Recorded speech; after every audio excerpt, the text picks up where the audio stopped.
ప్రతి ఒక్కరికి పరిటాల రవి అభిమానులను కానీ ఇతరులు కానీ ఒకటే వేధిస్తున్న ప్రశ్న ఒక్కటే ఇక్కడ. పరిటాల రవీంద్రను చంపబోతారు, తనను చంపుతారు అని తేదీతో సహా తన అనుచరులకు కానీ కూడా చెప్పిన పరిటాల రవీంద్ర ఆ కొద్ది కాలం పాటు ఎందుకు అజ్ఞాతంలోకి వెళ్ళిపోయారు? ఎందుకు తల దాచుకోలేకపోయారు? తల దాచుకుంటే అది పిరకతనం అవుతుందండి ఎవరికైనా. ఇప్పుడు నేను కూడా మా ఆయన్ని నా దగ్గర లేరు అయినా మా ఆయన చేసింది కరెక్ట్ అనుకుంటాను. నేను మా ఆయన పోయి ఎక్కడో మా ఆయన బతికితే తిరిగి వస్తే అని పిరకవానగా చూడండి. ఇక్కడ తీసుకుంటే మీ పరిటాల రవీంద్ర అంటే ఒక పులితో సమానం. నాతో కూడా అన్నారు ఎక్కడైనా వెళ్దామా అని కూడా అన్నారు. పులి వేటకు వెళ్ళేటప్పుడు 2 అడుగులు వెనక్కి వేసే తర్వాత ముందుకు పోతుంది. అలాంటప్పుడు 1 అడుగు వెనక్కి వేస్తే పోయేదేముంది? ప్రాణాలు పులిగానే ఉంది కానీ వెనక్కి వేయలేదండి. నేను చనిపోయినా పర్వాలేదు, నా వాళ్ళు బాగుండాలని కోరుకునే వ్యక్తి పరిటాల రవి గారు. నేను బతికుండాలా, ఎవరైనా పాడైపోని, నేను ఒక్కడు బాగుంటాయి చాలు అనుకోనింటే బయటకు ముందుకు వెళ్ళిపోయిండేవాడు. కానీ ఎప్పుడు కూడా ఆలోచన చేయాల. నేను పోయినా పర్వాలేదు, నా గురించి వేరే వాళ్ళు ఇబ్బంది పడకూడదు, అందరూ బాగుండాలా, పోతే నేను ఒక్కడే చనిపోతా, వేలాది మంది లక్షలాది మంది నన్ను నమ్ముకున్న వాళ్ళ ప్రాణాలతో ఉంటే చాలా అన్నాడు. అంటే వీళ్ళందరినీ అది తగరకుంట ప్రభాకర్ని కానీ, ఈ శిక్షా వాళ్ళని కానీ, అదేవిధంగా మన చమనన్న కానీ, మధుసూదన్ రెడ్డిని కానీ, ఇట్లా వాళ్ళని దాదాపు ఒక 10 మందిని బయట, పోతల సురేష్ని కానీ, ఆర్కే అని ఆయన్ని కానీ, ఇట్లా వాళ్ళందరినీ కూడా బయటికి పంపించండి. మా ఆయన మిమ్మల్ని చంపుతారు, మీరు పదాన్ని పంపించి మాత్రం ఆయన మాత్రం అండగా నిలబడ్డాడు. ఆయన అండగా మీరందరూ పోండి, ఏదన్నా జరిగితే నాకు జరిగినా కూడా మీరు రావద్దండి అని పంపించిన వాళ్ళు వీళ్ళందరూ. తగరకుంట ప్రభాకర్ అన్నయ్య ఉన్నట్లే చనిపోయాడు, చంపిరి. ఆర్కే వెంకటేశ్వర ఆయన్ని అన్నయ్య ఉన్నట్లే ఇంకా 20 రోజులకు అన్నయ్యని చంపుతాడగా ఆయన్ని చంపారండి. అయినా కూడా ఈయన అక్కడికి వెళ్ళా, ఈయన కూడా నేను చనిపోయి చమ్మని అట్లా అంటే కూడా నేను చనిపోయినా మీరు రావద్దని అని చెప్పిండే వ్యక్తి. అంటే ఆయనకు తెలుసు కదండి నన్ను చంపుతారని. ఇప్పుడు నేనేం పోయి తల దార్చుకుంటా, నేను నా పిల్లలు కాదు కదా ముఖ్యం, నా భార్య. కానీ ప్రజలు నాకు ముఖ్యం, వాళ్ళందరూ బాగుండాలన్న ఆలోచనతో నేను పారిపోతే నేను పిరికవాణలాగా అవుతాను, అందరూ ఇంకా భయపడి ఇంకా చంపుతారనే, మిగతా వాళ్ళని కూడా చంపుతారని నేను లేకపోతేనే భయంతో ఇక్కడే ఉన్నాడు. నేను చనిపోయినా పర్వాలేదు, అందరికీ అండగా ఉండాలని ఇక్కడ మొండిగా ఉన్నాడు. అట్లా వ్యక్తులేనండి ఈరోజు ఒక ఇదనేది. మేము కూడా గ్రేట్గా ఫీల్ అవుతాం. అంటే పరిటాల రవీంద్ర గారు అందరూ ఏడ్చాం, ప్రధాన మా డ్రైవర్లతో మొదలుకొని అందరూ ఏడ్చాం. మేమంటే లేడీస్గా అనుకుంటాం కదా, పోయినింటే ఈరోజు తిరగొచ్చు కదా, అన్న ఇంటికి వస్తే ఇంట్లో గట్టిగా అరిసేసారు మా అమ్మోళ్ళు, మా ఆడబిడ్డలు, మా డ్రైవర్లు, పని చేసేవాళ్ళు కూడా. మా అన్నయ్య కూడా అట్లా పోయినింటే ఈరోజు తిరగొచ్చు కదా.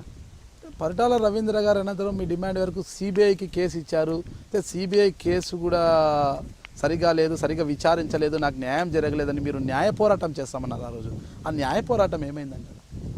సిబిఐలో అయితే సరిగ్గా చేయాలని మా సారు ఈరోజు ఆ కేసు కొంతవరకన్నా మేలు జరిగిందంటే మా ముఖ్యమంత్రి చంద్రబాబు నాయుడు గారు చాలా హెల్ప్ఫుల్గా పాపం సార్ కూడా సపోర్ట్గా ఉండి, సార్ కూడా పాపం బాగా అందరినీ అక్కడ ఎర్రంనాయుడు గారు చనిపోయారు, ఇప్పుడు ఎక్కడున్నాడో కానీ ఆయన కూడా అక్కడ ఉండి ఎక్కడైనా తీసుకెళ్ళాలా, నేను పోవాలంటే నాకేం తెలియదు కానీ కొంతమంది దగ్గర కూడా కలిపి మా కేసు మళ్ళీ అది నీట్గా కూడా సెట్ చేయించాను. ఇంకా బాగా నీట్గా చేయాలంటే పెద్దలు కూడా బయటకు రావాలా, కొన్ని చేయలేని పరిస్థితి చేయలేరు. ఇక్కడ తీసుకుంటే మేడం, మీకు ధర్మవరం ఎమ్మెల్యే వర్ధాపురం సూరి గారికి మధ్య గ్యాప్ ఉన్నట్లు తెలుస్తుంది. ఎందుకు ఆ గ్యాప్ అంటారు? రాజకీయాలు తప్ప వేరే ఏదైనా చెప్పండి, నేను మాట్లాడతాను, అవన్నీ అనవసరం. అంటే ఎవరి గురించి నేను కామెంట్ చేయదలుచుకోలేదండి. ఒక మంత్రి స్థాయిలో ఉన్నా నేను ఎవరి గురించి కామెంట్, ఎవరైనా నా జిల్లా అనంతపురం జిల్లా 14 నియోజకవర్గాలు బాగుండాలా అని కోరుకునే వ్యక్తి ఎవరికన్నా ఉందో లేదో తెలియదు కానీ నాకైతే ఉందండి. అంటే గతంలో మీరు తీసుకుంటే కాంగ్రెస్ పార్టీ నుంచి టీడీపీలోకి వస్తున్న జేసీ దివాకర్ రెడ్డి వాళ్ళని, నా భర్తను చంపిన వాళ్ళని పార్టీలోకి తీసుకుంటున్నారు అని ప్రకటించారు. అయితే ఇటీవల కాలంతో వాళ్ళతో సన్నిహితంగా ఉంటున్నారని తెలుస్తుంది, అది వాస్తవమేనా? సన్నిహితంగా అంటే ఆ పార్లమెంట్ వేరు, నాది వేరు. వాళ్ళ పని వాళ్ళు చేస్తుంటే నా పని నేను చేస్తాను. ఎక్కడానికి కలిపి నమస్కారానికి తిరిగి నమస్కారాలు. మీరు ఇటీవల కాలంలో మీరు విజయవాడ వెళ్తున్న సందర్భంలో జేసీ ప్రభాకర్ రెడ్డి గారు మిమ్మల్ని టిఫిన్కి ఆహ్వానించారు, ఇంటికి వెళ్తే బాగుంటుందని ఊరి బయట మీకు టిఫిన్ ఏర్పాటు చేశారు. నాకేం భయం, నేను వెళ్ళాలంటే ఎక్కడికైనా నేను వెళ్ళగలనండి. నేను ఎందుకు, కొన్ని నాకు కూడా లిమిట్స్ ఉంటాయి. పిలిస్తే ఎవరైనా నా ఇంటికి కానీ ఎవరైనా నా శత్రువు నా ఇంటికి వచ్చినా కూడా నా కడపని దాటుకొని వస్తే వాళ్ళు భోజనం పెడతానండి. నేను మళ్ళీ అంత దుర్మార్గరాలను కాదు, నేను నా కుటుంబం ఆ గడప అలాంటిది. అంతేగాని నేను వెళ్ళాలంటే ఆ ఇంటికి వెళ్తాను, నేను బయటకు తెప్పించుకొని తినాల్సి నాకేం అవసరం ఉంది? పిలిచారు, నేను యాక్చువల్గా అంటే ప్రభాకర్ రెడ్డి గారు ఇట్లా టిఫిన్కి రండమ్మా అని పిలిచారు, నేనైతే వెళ్ళలేదండి. వెళ్ళకపోవడంతో టిఫిన్నే బయటికి పంపించారు, బయట ఏర్పాటు చేశారు మీకంతా కూడా. నా ఇల్లు ఉందండి, నేను తినేది రాగసంగటి చట్నీలు, నాకేం టిఫిన్ వాళ్ళు అరేంజ్ చేస్తాయి. మీరు చూస్తున్నారు ఐ డ్రీమ్ న్యూస్ని. మీరు చూస్తున్నది ఐ డ్రీమ్ న్యూస్. అంటే కళలని నిజం చేస్తూ ప్రజలకి నిజాలని కళల ద్వారా తీసుకొచ్చే ఐ డ్రీమ్కి మై బెస్ట్ విషెస్. మీరు చూస్తున్నది ఐ డ్రీమ్ న్యూస్.